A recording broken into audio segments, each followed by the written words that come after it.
Wanted by the Ethiopian government, rebel commander Jaal who leads the Oromoo Liberation Army from remote forest hideouts. The government labels him a terrorist, accusing his group of civilian massacres. In a rare interview, Marroo rejected accusations that his fighters target civilians. Our troops operate under a strict military discipline and a clear political vision.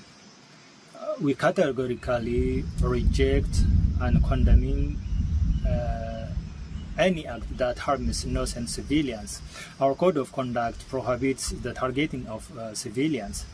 We also reiterate that we welcome an independent investigation by a neutral international body.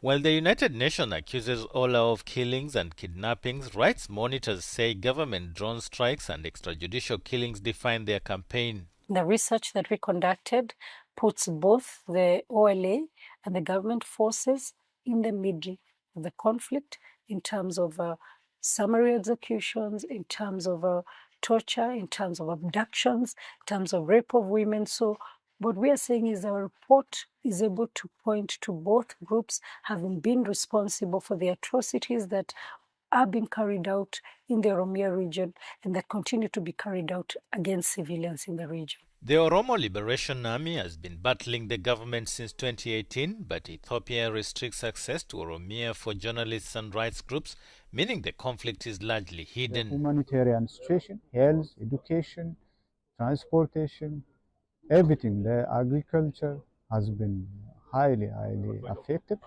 due to this conflict, and the abuse continued, and the reporting is very limited.